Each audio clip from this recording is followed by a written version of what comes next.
नवरात्रि के अंतिम दिनों में गरबों की रंगत जमने लगी है। नवदुर्गा उत्सव का जैसे जैसे अंतिम दिन आ रहा है, वैसे वैसे पंडालों में गरबा खेलने वालों की संख्या में इजाफा हो रहा है। देर रात्रि तक कहीं डीजे तो कहीं ढोल की थाप पर गरबों की रंगत जम रही है।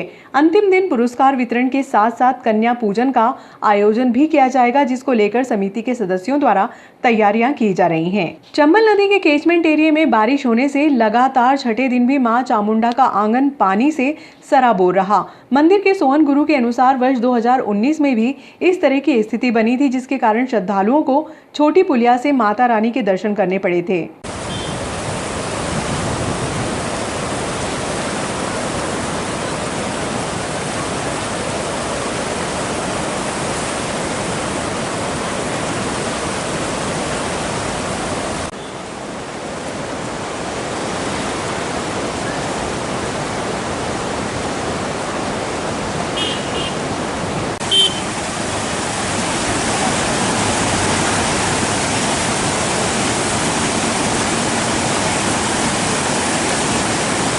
विद्यानगर में जय अंबिका स्पोर्ट्स क्लब द्वारा नए और पुराने गानों की जुगलबंदी पर गरबों का आयोजन किया जा रहा है, जिसमें महिलाएं गरबों के माध्यम से मां दुर्गा की आराधना कर रही हैं।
पाल्या रोड पर सार्वजनिक नवदुर्गा महोत्सव समिति के तत्वाधान में राम कथा का आयोजन साध्वी हेमलता दीदी के मार्गदर्शन में किया जा रहा है। सोमवार की रात्रि में कथा में राम जन्मोत्सव के दौरान श्रद्धालु भजनों की मस्त धुनों पर थिरके। आरती श्री रामायण जी की कीरत कलित ललित सिया प्रीत। आरती श्री रामायण जी कीरत कलित ललित सिया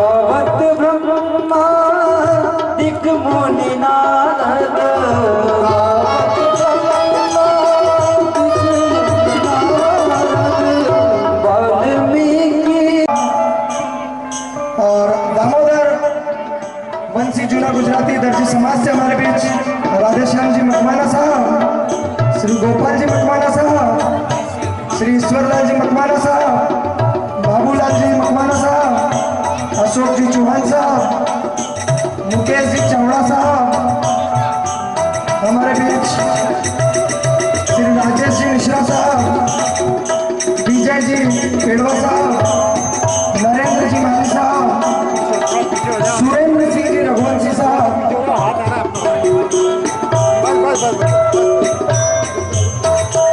श्री सत्यनारायण जी चौहान साहब, श्री पाल सिंह जी बघेल साहब, हमारे बीच नागदा व्यापारी संघ से श्री दिनेश जी अग्रवाल साहब, गोपाल जी पोरवाल साहब, अन्नू जी शर्मा साहब, दिलीप जी सोनगरा साहब। देश में वरिष्ठ नागरिकों की संख्या 8% है, जो कि सामाजिक क्षेत्र का हिस्सा है। वर्तमान समय में संयुक्त परिवार का विघटन होता जा रहा है और एकल परिवार की प्रथा बढ़ रही है। इस कारण बुजुर्गों की उपेक्षा कर दी जाती है, जिससे उन्हें भरण पोषण में असुविधा होती है। ये बात न्यायाधीश नदीम जावेद खान ने मंगलवार को शासकीय प्राथमिक विद्यालय गिंदवानिया में विधिक सहायता शिविर में कही। उन्होंने कहा कि वरिष्ठ नागरिकों को भरण पोषण के लिए माता पिता कल्याण अधिनियम 2007 के अंतर्गत अधिकार प्राप्त है, जिसके तहत वे अपनी संतान से भरण पोषण का खर्चा प्राप्त कर सकती है। इसमें 3 माह की सजा व 5,000 रुपए तक के जुर्माने का भी प्रावधान है। वरिष्ठ नागरिकों को इंदिरा गांधी पेंशन योजना के अंतर्गत 200 रुपए पेंशन, 80 वर्ष से अधिक उम्र के नागरिकों को 500 रुपए की पेंशन मिलती है, जिसके लिए नियमानुसार कार्रवाई करनी होती है। सेवा प्राधिकरण नागदा के तत्वाधान में ये विधिक शिविर आयोजित किया जा रहा है। इसका मुख्य उद्देश्य आप लोगों को जागृत करना, कानून के बारे में, शासन की योजनाओं के बारे में, कि आप किसी भी तरह से किसी योजना का लाभ लेने से वंचित न रहें। यह हमारा संविधान कहता है कि भारत का कोई भी नागरिक अपने न्याय के लिए या अपने अधिकारों के लिए वंचित न रहे और किसी भी कारण से, चाहे वो गरीब हो या निःशक्त हो या निर्धन हो या आर्थिक स्थिति कमजोर नहीं हो, उससे वंचित नहीं रहेगा। इस संबंध में शासन की समय समय योजनाएं हैं और न्यायालय के क्या क्या आपको फायदा मिल सकते हैं, इसी मुख्य उद्देश्य हमारा विधिक शिविर इसीलिए आयोजित आप लोगों को जागृत करने का उद्देश्य है। मैं सर्वप्रथम हमारे साथ आए हुए हैं आपसे निवेदन पर हमारे मुख्य अतिथि असमर्थ हैं, या तो वे जागरूक हैं पर वो उसका उपयोग करने में असमर्थ हैं। इसलिए इन कैंपों का आयोजन किया गया है ताकि आपको अपने अधिकारों के प्रति सजग किया जा सके। कुछ योजनाएं जो सरकार द्वारा समय समय पर जारी की गई हैं, उसके संबंध में मैं आज आपको बताऊंगा। एक बहुत ही महत्वपूर्ण योजना वरिष्ठ नागरिकों के संबंध में है। वरिष्ठ नागरिक हमारे देश का 8% है और हमारे समाज का एक सामाजिक वर्ग भी है, परंतु देखने में ये आया है कि जैसे जैसे संयुक्त परिवार का विघटन होता जा रहा है और न्यूक्लियर फैमिली फॉर्म हो रही हैं, तो वरिष्ठ लोगों की उपेक्षा कर दी जाती है। आजकल ऐसे इंस्टांसेस बहुत बढ़ गए हैं, तो उक्त परिस्थिति में वरिष्ठों को ये अधिकार है कि वो अपने पुत्र पुत्री से भरण पोषण मांग सकते हैं। अगर वो भरण पोषण नहीं देते हैं तो एक माता पिता वरिष्ठ कल्याण अधिनियम 2007 बना है, जिसके तहत वो एक अपराध है जिसमें 3 माह तक की सजा और 5,000 रुपये अर्थदंड का प्रावधान किया गया है। इसके अलावा सरकार ने कई योजनाएं वरिष्ठ नागरिकों के संबंध में जारी की हैं, जैसे कि इंदिरा गांधी पेंशन योजना, जिसमें आप केंद्र सरकार द्वारा प्रतिमाह 200 रुपये और इतनी राशि राज्य सरकार उसमें मिलाती है, और 80 साल से ज़्यादा उम्र में ये राशि 500 रुपये प्रतिमाह हो जाती है। तो इस योजना के अंतर्गत कैसे आप लोग पेंशन प्राप्त कर सकते हैं, इसकी जानकारी प्राप्त करिए। इसके अलावा एक एक्ट और है जिसके तहत बचत पेंशन योजना वर्तमान में चल रही है, जिसमें पोस्ट ऑफिस में आप लोगों का बचत खाता खोला जाएगा, जिसमें 1000 रुपये के गुणांकों में राशि जमा की जाएगी और उस पर जो इंटरेस्ट है वो वरिष्ठ नागरिकों को 9% प्रतिमाह मिलेगा। तो ये जो योजनाएं चल रही हैं, इससे आप कैसे फ़ायदा उठा सकते हैं, इसके बारे में आज सूचना प्रौद्योगिकी इतनी आधुनिक हो गई है कि आप अपने घर बैठे मोबाइल पर इन सब की जानकारी प्राप्त कर सकते हैं। तो इसकी जानकारी आप लोग समय समय पर जब भी आपको टाइम मिले उसका सदुपयोग करिए।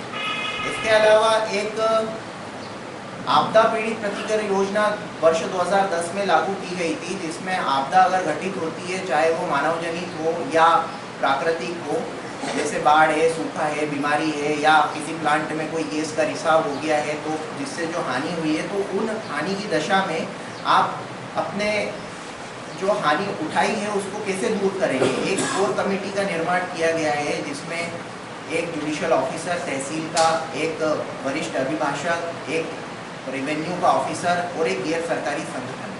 ये आपके आपदा में आपको सरकार ने क्या योजनाएं उस समय जारी की हैं, उसमें क्या क्या सुविधाएं आपको मिल सकती हैं, उसे दिलाने में आपकी मदद करेंगे। आपदा में आपके दस्तावेज अगर खो गए हैं तो वो दस्तावेज बनाने में आपकी सहायता करेंगे। आपदा में अगर आपका इंश्योरेंस क्लियर नहीं हो पा रहा है तो आपका इंश्योरेंस क्लियर करने में सहायता करेंगे। तो ऐसे बहुत सारे महत्वपूर्ण पहलू हैं जिनसे आप अनभिज्ञ हैं, जो आपके हितों की रक्षा के लिए बनाए गए हैं।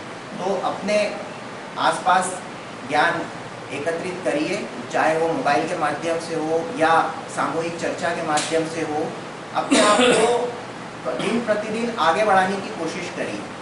अब मैं आपको बताऊंगा कि हमारे यहाँ मध्य प्रदेश राज्य शासन ने ऐसे वर्ग को वर्गीकृत किया है जो विधिक सहायता निःशुल्क रूप में प्राप्त करने के अधिकारी हैं। ऐसे लोग जो अनुसूचित जाति जनजाति के सदस्य हैं, ऐसे लोग जिनकी वार्षिक आय 9000 रुपये से कम है, ऐसे लोग जिनके साथ कोई एसिड हमला हुआ है, बलात्कार पीड़िता है, वरिष्ठ नागरिक हैं, इन सभी को निःशुल्क विधिक सहायता दी जाती है। उनको आकर तहसील विधिक सेवा समिति के समक्ष एक आवेदन प्रस्तुत करना पड़ता है, या उस संबंधित कोर्ट में जहां आपका मामला चल रहा है वहां से आपको फ्री में वकील नियुक्त करवाया जाएगा और उसके सारे पैसे सरकार द्वारा दिए जाएंगे। इसके अलावा जो कोर्ट फीस वगैरह न्यायालय में लगती है दावा लगाने के लिए या क्रिमिनल केस जो चलता है, उस दौरान जो भी सरकार द्वारा जो निर्धारित शुल्क है वो शुल्क भी गवर्नमेंट उठाती है। अगर आपको विधिक सहायता से वकील नियुक्त किया गया है तो सारे समस्त खर्चे सरकार उठाती है। तो आप अपने इन सभी जो महत्वपूर्ण चीज़ें आपको समय समय पर सरकार द्वारा प्रदान की गई है उसका इस्तेमाल करिए और जानकारी एकत्रित करिए। Thank you. जैसे कि आपको हर चीज़ के संबंध बाढ़ के और वृद्धाश्रम माता पिताओं के बारे में बताया गया है। श्री खान साहब जो अपना अमूल्य समय निकालकर ग्राम पंचायत किनवानिया में विधिक सहायता संबंधित जो जानकारी दी, उनका मैं तहसील ग्राम पंचायत किनवानिया की ओर से आभार देता हूँ। रीडर प्रकाश चंद्र ओझा ने बताया कि किसी भी मामले में हमेशा समझौते या सकारात्मक पहल की मानसिकता होनी चाहिए ताकि न्यायालयीन प्रक्रिया से बचा जा सके। महत्वपूर्ण एक उत्सव मनाया जा रहा है विधिक सहायता का, ये अमृत उत्सव है। काफ़ी समय बाद ये चीज़ आई आज़ादी के बाद। इस विषय में बहुत जन जागरूकता के लिए सभी को तैयार किया जा रहा है और जगह जगह ये प्रचार किया जा रहा है कि आप लोग विधिक से कितनी मदद लेना चाहते हो, कानून से किस रूप में मदद लेना चाहते हो। गांव-गांव के छोटे छोटे लोग, हर आदमी को ये मदद मिले, कोई आदमी इससे वंचित नहीं रह जाए। शासन ने इसके लिए एक विशेष प्राधिकरण की नियुक्ति की गई है 1987 में। वो वहाँ से उनको आपको हर प्रकार की मदद मिलेगी विधिक सहायता के लिए। तो वहाँ से निःशुल्क अभिभाषक भी नियुक्त किया जाएगा। यहाँ क्या है, न्यायालय में क्या व्यवहारवाद 2 प्रकार के चलते हैं। सिविल जो विचाराधीन प्रकरण रहते हैं उन प्रकरणों को अपन किसी भी स्टेज पे या कभी भी राजीनामा कर सकते हैं। और एक प्रीलिटिगेशन होता है, जो प्रकरण न्यायालय में पेश नहीं होते हैं वो समझौता कर सकते हैं, वो बहुत आसानी से हो सकता है। उन प्रकरणों में क्या होता है, जैसे बीमा है और उसके बाद बिजली के प्रकरण है, नगर पालिका टैक्सेस वगैरह है और क्लेम केसेस है। प्री लिटिगेशन में क्या एक सभी को दोनों पार्टी को बुला के राजीनामा के लिए करते हैं। दीवानी प्रकरणों में भी इस प्रकार रहता है, आप किसी भी स्टेट पे कहीं भी दोनों मत सहमत हो गए, थोड़ा त्याग करना पड़ेगा, अपना विचार थोड़ा सा बदलना पड़ेगा और उस हिसाब से आप राजीनामा करके पुरानी चली आ रही दुश्मनी को भी कम कर सकते हैं। वो जो ज़मीन जायदाद के विवाद चले आते हैं, इस चीज़ से कोई हल नहीं होता है। शनिवार को वो हर त्रैमासिक 3 महीने में वो इस प्रकार की लोक अदालत लगाई जाती है।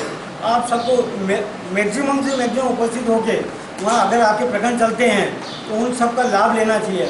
और ये क्या दुर्भावना, लड़ाई झगड़े, इससे कम से कम करो। तो न्यायालय में पहले बहुत काम है और ये लड़ाई झगड़े बढ़ के ये इशू बनाते हैं, कोई खास बात नहीं है, छोटी सी लड़ाई होती है आप लोगों की और उसको बरसों लग जाते हैं केस निराकरण करने में। कितना पैसा बर्बाद होता है, कितने टाइम आते हो, कई बार चप्पलें खिंच जाती है आप लोगों की। हमेशा इस बात का ध्यान रखो, मन मारो थोड़ा सा, कुछ नहीं मिलना है। जितना आपने जिससे हासिल करना है, इस बात की लड़ाई हुई थोड़े से के लिए, उससे ज़्यादा खर्च कर दोगे। मुझे बहुत अच्छा लगा, आपने अमूल्य समय दिया हमको और यहाँ उपस्थित हुए। और कुछ इस चीज़ से देखो, इस गांव को स्पेशल गांव बनाओ कि अविवादित रहे, यहाँ कोई विवाद नहीं रहे। ऐसा अपना मन में एक अच्छा दशहरे का मौका है और नवरात्रि चल रही, मन में भी इसी श्रद्धा से अच्छा भाईचारे से रहो आप, कितना अच्छा रहेगा। आप ऐसे एकत्रित हुए, लग रहा है आपने है भाईचारा, सब इकट्ठे हुए हैं, बहुत बढ़िया, हमें खुशी हुई है। आप आए, अपना अमूल्य समय दिया। अभी किसानों का भी महत्वपूर्ण समय है, लेकिन आपने दिया, इसलिए बहुत बहुत धन्यवाद।